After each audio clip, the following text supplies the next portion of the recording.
नमस्कार दोस्तों, स्वागत है आप सभी का हमारे इस यूट्यूब चैनल में। और इस वीडियो के माध्यम से IB that is intelligence bureau का previous year question paper discuss किया जाएगा। ये जो पेपर हुआ था वो सिक्योरिटी असिस्टेंट एग्जामिनेशन था, 2018 की वैकेंसी थी। और जो ये पेपर हेड हुआ था वो आपका 17 फरवरी 2019 को हुआ था। ठीक है, इसके लिए देखिए यहाँ पर आपको 2 घंटे का टाइम अलॉट था और जो नंबर ऑफ क्वेश्चंस थे वो आपके पास 100 थे। ठीक है, इस पेपर को आप देखकर ये अंदाज़ा लगा सकते हैं जो अपकमिंग वैकेंसी है उसमें पैटर्न कैसा रहेगा, या फिर लेवल ऑफ क्वेश्चंस की डिफ़िकल्टी मतलब किस तरह की रहेगी, लेवल ऑफ डिफ़िकल्टी कैसा रहेगा, मॉडरेट रहेगा, ईज़ी वगैरह, वो आप यहाँ से गेस कर सकते हैं। ठीक है, आपको बता देते हैं जो आपके नंबर ऑफ क्वेश्चंस हैं ऐसे में या ऐसे में आते हैं वो आपके 100 होते हैं। इसमें आपके 5 सेक्शन होते हैं।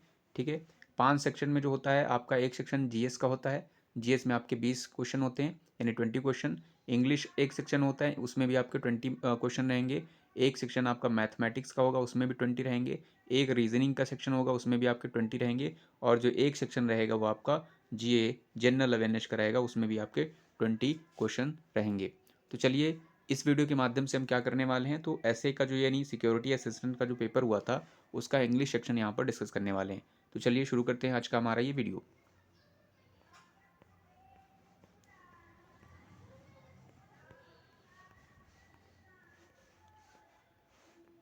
जो क्वेश्चन दिया गया है वो आपके पास इस तरह से दिया गया है। 61 नंबर में दिया गया था। प्लेजर एंड यहाँ पर दिया गया था complete the sentence by choosing the most appropriate options from the given below. यहाँ पर ऑप्शंस दिए गए थे और यहाँ फिलअप था। 61 नंबर में था pleasure and pain are inseparable facts dash human existence. ठीक है, प्लेजर और जो पेन है ये इनसेपरेबल हैं, जो कोई अलग नहीं किया जा सकते। ठीक है, ऐसे फैक्ट्स हैं ह्यूमन एग्जिस्टेंस के। तो यहाँ पर प्रीपोजिशन फिल करना था, इन है, ऑन है, ऑफ है और बाय है। ठीक है, तो यहाँ पर देखिए जो ये बात की गई है प्लेजर और पेन्स की, ये आपके ह्यूमन एग्जिस्टेंस से क्या कहें इनसेपरेबल फैक्ट्स हैं, मतलब उनके अलग नहीं किया जा सकते उनसे। इसका मतलब यहाँ पर पोजीशन शो किया जा रहा है, और जो पोजीशन शो किया जाता है उसके लिए जो प्रीपोजिशन होता है आपका वो ऑफ होता है। तो यहाँ पर ऑफ करेक्ट प्रीपोजिशन होगा। आप रीडिंग करेंगे तो मतलब भी निकल जाएगा। Pleasure and pain are inseparable facts of human existence.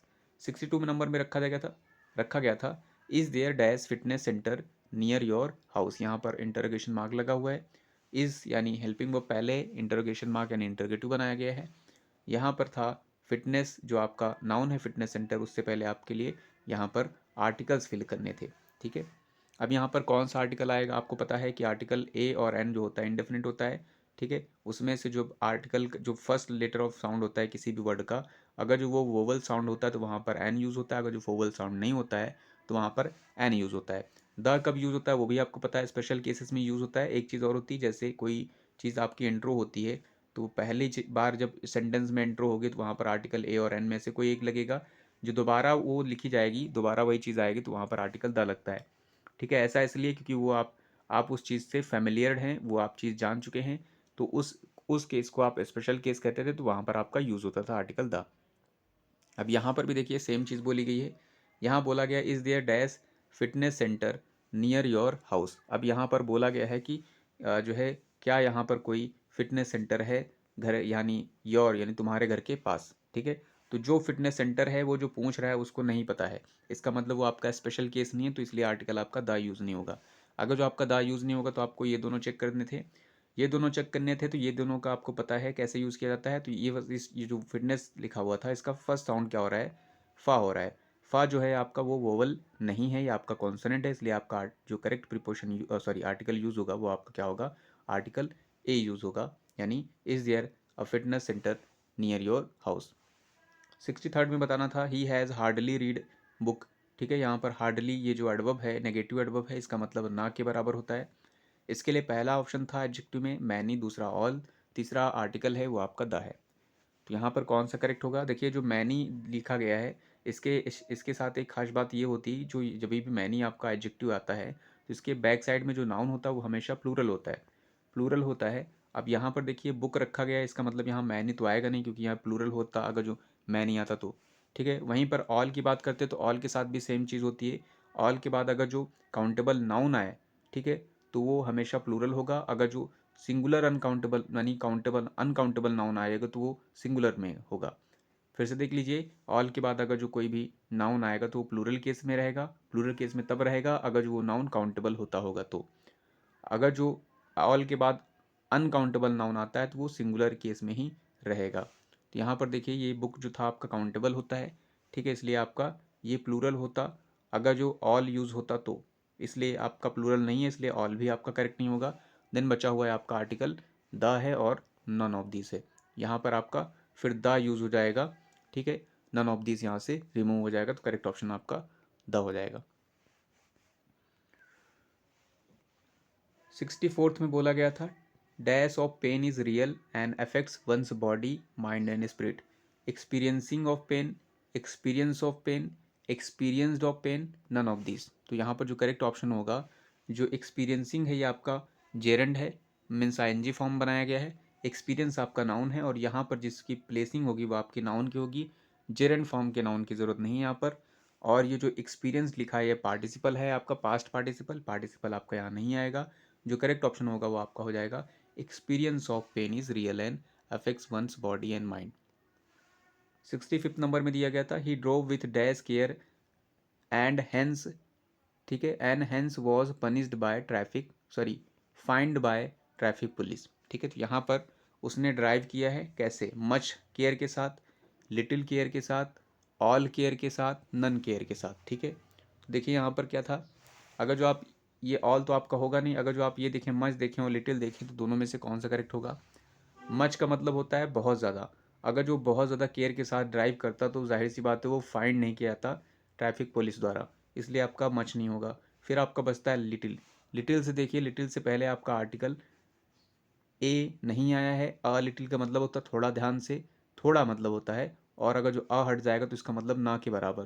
तो यहाँ पर नेगेटिव वर्ड यूज़ किया गया, मतलब लिटिल का मतलब ना के बराबर उसने केयर किया है, ठीक है, परवाह की है, इसलिए उसको फाइन किया गया है ट्रैफिक पुलिस द्वारा। तो ये आपका मीनिंग दे रहा है, तो ये आपका 65th का लिटिल करेक्ट हो जाएगा।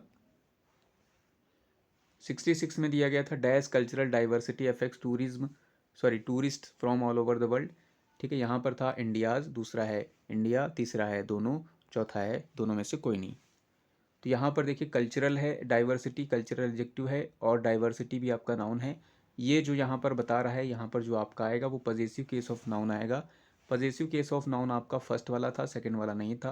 तो जो करेक्ट ऑप्शन होगा फर्स्ट वाला हो जाएगा, इंडियाज़ कल्चरल डाइवर्सिटी। 67th में दिया गया था, I have been to dash doctor whose name figured in the Times of India. ठीक है, तो मैं उस डॉक्टर से जा चुका हूँ या उससे मिल चुका हूँ जिसका नाम जो है टाइम्स ऑफ इंडिया में मेंशन किया गया है।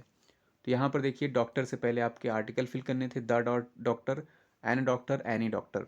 ठीक है, अब देखिए यहाँ पर जो आपने अभी जो बताया गया था, पहले आता है इंट्रो तो ए यूज़ होता है, दोबारा कोई नाउन आएगा तो वहाँ पर द यूज़ हो जाता है क्योंकि आप उससे फेमिलियर हैं। तो वही चीज़ यहाँ पर भी बोली गई है, I have been to doctor. ठीक है, फिर बोला गया whose name figured in the Times of India, जिसका नाम मेंशन किया गया है। इसका मतलब क्या है कि अगर जो किसी का नाम मेंशन किया गया आप उस डॉक्टर को जानते हैं, इसका मतलब वो आपका फैमिलियर केस हो जाएगा और वहाँ पर जो आपका आर्टिकल लगेगा वो आपका द लगेगा। तो यहाँ पर हो जाएगा I have been to the doctor whose name, तो यहाँ पर करेक्ट वन हो जाएगा द। 68 में दिया गया था, the dash monkeys that escaped from the Delhi zoo were found eating bananas in a fruit shop। ठीक है, द डैश monkeys, पहला ऑप्शन था many monkeys, three monkeys, all monkeys, different monkeys. Different monkeys तो आपका होगा नहीं यहाँ से, ऑल मंकीज़ भी आपका हो सकता है, थ्री भी, और ये सारे के सारे लग रहे हैं। फिर देखते हैं क्या हमारा मैनी होगा, क्या मैनी के बाद नाउन जो आता है वो काउंटेबल होगा तो प्लूरल रहेगा, तो यहाँ रखा तो गया है। बट याद रखिएगा मैनी से पहले आपका आर्टिकल यूज़ नहीं होगा, द मैनी आपने नहीं सुना होगा। ठीक है, इसलिए ये वाला भी आपका इनकरेक्ट हो जाएगा। फिर यहाँ पर था 3 नंबर। अब ये जो एडजेक्टिव है, न्यूमेरिकल एडजेक्टिव, इसके बाद जो है आपका पता ही चल जाएगा कि अगर जो आपने 3 यूज़ किया तो इसके बाद नाउन जो प्लूरल रहेगा। तो यहाँ पर अगर जो इसको रखेंगे तो हो जाएगा द 3 मंकीज़। तो ये बैठ भी रहा है, फिट भी बैठ रहा है। फिर लास्ट वाला अगर जो ये वाला देख लें, मतलब थर्ड वाला, अगर ये आपका एलिमिनेट हो जाएगा तो सारी चीज़ें क्लियर हो जाएंगी। यहाँ पर बोला गया था the dash the all monkeys. The all monkeys आपने नहीं सुना होगा, आपने इस तरह से सुना होगा ऑल दी। तो ठीक है, इसका मतलब ऑल के बाद द आता है, द ऑल नहीं होता है, तो ये आपका क्या हो जाएगा, जो आपका आंसर बनेगा वो आपका हो जाएगा। ठीक है, 3, जो करेक्ट मीनिंग देगा, the 3 monkeys that escaped from Delhi Zoo were found eating bananas. 68 में दिया गया था, we are dash to go out for a picnic tomorrow. We are देखिए लिखा है, ये आपका कॉन्टिन्यूस टेंस है, कौन सा है, तो ये प्रेजेंट कॉन्टिन्यूस है, तो इसके साथ जो बनेगी कॉन्टिन्यूस में आईएनजी फॉर्म होती है, यहाँ प्लान है, यहाँ प्लानिंग है, प्लेन है और थिंक है, तो यहाँ करेक्ट होगा आपका वी आर प्लानिंग, तो प्लानिंग आपका करेक्ट हो जाएगा। 17th में बताना था, सॉरी 17th नहीं, 70 में बताना है, the train must dash reached Delhi by now. ठीक है, अब यहाँ पर था the train must has reached, must had reached, must have reached और नन ऑफ दिस। ठीक है, तो आपने देखा होगा जो आपका मस्ट होता है, ठीक है, उसके साथ आपका प्रीपोजिशन, सॉरी जो आपकी जो हेल्पिंग वर्ब यूज़ होती है वो आपकी क्या होती है, हैज़ नहीं होती है, हैड भी नहीं होगी, हैड तो पास्ट डिनोटिंग है, हैव हो सकती है, और हैव ही करेक्ट इसका फॉर्म है, क्योंकि आपने देखा होगा जो परफेक्ट टाइप के टेंस भी होते हैं, आपने सिंपल फ्यूचर या सॉरी फ्यूचर के जितने भी देखे होंगे, जैसे शैल और विल के साथ हैव आता था वहाँ पर, और उसके साथ वी थर्ड फॉर्म होती थी, तो यहाँ पर भी सेम चल रहा है, आपका मस्ट है उसके साथ आपका हैव यूज़ होगा, उसके बाद वी थर्ड रखी गई है यहाँ पर, तो ठीक है, तो यहाँ पर करेक्ट ऑप्शन हो जाएगा आपका हैव हो जाएगा। 71st यानी 71 नंबर में जो दिया गया है, 71 नंबर में वो दिया गया है, यहाँ पर select the word spelled incorrectly spelled ढूंढना है। इसमें पहला लिखा गया मिस्चीफ, मिस्चीफ की जो स्पेलिंग लिखी गई है वो लिखी गई है MISCHEIF लिखी गई है, तो ये आपकी स्पेलिंग गलत होती है, मिस्चीफ की स्पेलिंग होती है MISCHE, ई नहीं होगा, पहले आपका आई होगा फिर ई होगा, मिसचीफ। ठीक है, जैसे यहाँ बिलीफ की लिखी गई है, बिलीफ की लिखी गई है BELIEF लिखी गई है, फिर यहाँ पर थीव में भी IEF है, ये भी करेक्ट है, GRIEF ग्रीफ की भी है, तो यहाँ मिसचीफ में भी CHIEF होता है। ठीक है, तो ये वाली स्पेलिंग गलत थी। सेकेंड में फैमिलियर है, FAMILIER, ये करेक्ट है, सिन है SIN, ये भी करेक्ट है, हैमर HAMMER सही है, ग्रामर की स्पेलिंग इनकरेक्ट है आपका, ग्रामर की स्पेलिंग होती है GRAMMAR होती है, और यहाँ ई रखा गया है इसलिए आपकी गलत है। 73rd में रखा गया था focal, vocal, vehicle, local, local की स्पेलिंग सही है, वोकल की भी सही है, फोकल की भी, व्हीकल की गलत है, व्हीकल की स्पेलिंग होती है VEHICLE। ठीक है, यहाँ पर क्या किया गया है, CAL रखा गया है। नेक्स्ट 74th में बताया गया है कारपेंटर, CRPENTR, डेंटिस्ट TEIST रखी गई है, तो ये आपकी गलत है, डेंटिस्ट DENTIST स्पेलिंग होती है TIST, ये डेंटिस्ट होता है, डॉक्टर की स्पेलिंग भी सही है, प्लम्बर की भी सही है। 75th में बोला गया है वॉल्केनो की स्पेलिंग डेफिनेटली गलत है, VOL होता है, CANO होता है वॉल्केनो। ठीक है, क्रैटर की भी स्पेलिंग सही थी, ठीक है, और ये जो आपका था लावा ये भी सही है, अर्थ की भी स्पेलिंग सही है। नेक्स्ट जो हमारे पास क्वेश्चन दिए गए थे, यहाँ पर बताना था हमें alternative that can be substitute for the given sentence, substitution ढूंढना है। 76 में दिया गया है a person who believes in God, जो गॉड में विश्वास करता है उसे क्या कहेंगे, देखिए गॉड वर्ड के लिए जो है ग्रीक रूट वर्ड जो होता है वो आपका द होता है। ठीक है, तो यहाँ पर देखिए इसमें भी द है छिपा हुआ, और इस वाले में भी द छिपा हुआ है, तो जो गॉड में विश्वास करता है उसको थीस्ट कहते हैं, जो नहीं करता है उसको अथीस्ट कहते हैं। अ का मतलब लैक ऑफ होता है, ठीक है, जैसे मोरल से पहले आप अ लगा देंगे अमोरल, तो जिसमें लैक ऑफ मोरल रहेगा, तो इसका जो करेक्ट ऑप्शन है जो विश्वास करता है यहाँ पर बोला गया तो वो थीस्ट हो जाएगा, यानी जिसको हिंदी में नास्तिक, नास्तिक नहीं, जिसे हिंदी में आप आस्तिक कहेंगे, और जो विश्वास नहीं करता है उसके लिए ऑप्शन होगा आपका अथीस्ट, बट यहाँ पर जो बोला गया था विश्वास करता है तो वो आपका थीस्ट हो जाएगा। सिनिक का मतलब आपका क्या होता है, एक ऐसा पर्सन होता है जो बहुत ज़्यादा दूसरों में ब्लेम्स ढूंढता है, फॉल्ट ढूंढता है, ठीक है, जिसको हिंदी में आप कहेंगे छिद्रान्वेषी। नन ऑफ दिस आपका नहीं था यहाँ पर। 77th में दिया गया था story of an individual by himself, कोई स्टोरी खुद के द्वारा लिखी जाए किसी की तो उसे क्या कहेंगे, पहला बायोग्राफी, दूसरा ऑटोबायोग्राफी, तीसरा हिस्ट्री, चौथा नन ऑफ दिस। तो देखिए जब खुद के द्वारा किसी की जो है जीवनी लिखी जाएगी तो उसे कहेंगे आप आउटो, सेल्फ मतलब क्या होता है, या बाय हिमसेल्फ का मतलब क्या होगा, खुद के द्वारा, तो उसे कहेंगे ऑटोबायोग्राफी, आपका करेक्ट हो जाएगा। बायोग्राफी मतलब किसी की जीवनी किसी और के द्वारा जब लिखी जाएगी तो उसे कहेंगे बायोग्राफी।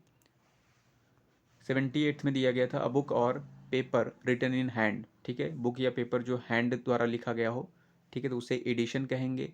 उससे आप क्या कहेंगे, ये दिख नहीं रहा है क्या लिखा गया, ड्राफ्ट शायद में भी लिखा है, ड्राफ्ट, ठीक है। और थर्ड में रखा गया मैन्युस्क्रिप्ट, चौथे में रखा गया नन ऑफ दिस, ठीक है। तो जो किताब हाथ के द्वारा लिखी जाएगी उसे कहेंगे मैन्युस्क्रिप्ट्स, ठीक है। तो मैन्युस्क्रिप्ट्स आपका हो जाएगा हस्त लिखित, ड्राफ्ट आपका नहीं होगा, एडिशन भी नहीं होगा। 78th में दिया गया था आपका बुक, सॉरी 78th हो चुका है। 79th में दिया गया है अ नंबर ऑफ शिप्स, ठीक है। अ नंबर ऑफ शिप्स को क्या कहेंगे, पहला था यहाँ पर मे भी शायद टूल लिखा था, दूसरा है गैलेक्सी, तीसरा है कॉन्स्टलेशन और चौथा है आपका ग्रुप, ठीक है। ये टूल नहीं है आपका, फ्लीट लिखा है, ठीक है। ये FLEET, तो फ्लीट मतलब ग्रुप ऑफ शिप्स होता है, तो आपका करेक्ट जो था आपका फ्लीट था, ये नहीं फर्स्ट वाला था। गैलेक्सी मतलब आपका क्या होता है, आकाशगंगा होती। कॉन्स्टलेशन क्या होता है आपका, तारामंडल होता है। ग्रुप आपका नहीं होगा। 80th में जो दिया गया था वो यंग काउ को क्या कहते हैं, पहला ऑप्शन था बोवाइन, दूसरा है हर्ड, तीसरा है काफ, चौथा है नन। देखिए जो यंग काऊ होती है उसको कहते हैं काफ। जो बोवाइन वर्ड लिखा गया है इसका मतलब जो वर्ड है ये कैटल से बिलोंग करता है। कैटल में आपका जैसे बिशन आया, जैसे आपका काऊ आया, जैसे बफेलो आया, ये सब आ जाएंगे। तो ये बोवाइन वर्ड का मतलब होता है जो फैमिली से बिलोंग करता हो, काऊ की फैमिली से। हर्ड का मतलब झुंड था, लेकिन यहाँ पर यंग काऊ की बात की गई थी तो वो आप कहते हैं उसे काफ कहते हैं, ठीक है। तो इस तरह से हमने यहाँ पर 20 क्वेश्चन अटेम्प्ट किए हैं इंग्लिश के। सो आई होप इस वीडियो के माध्यम से आपने गेस किया होगा कि सेक्शन वाइज इंग्लिश सेक्शन जो था वो ऐसे में किस तरह के पेपर आता है, किस तरह के क्वेश्चंस होते हैं। So thanks for watching this video.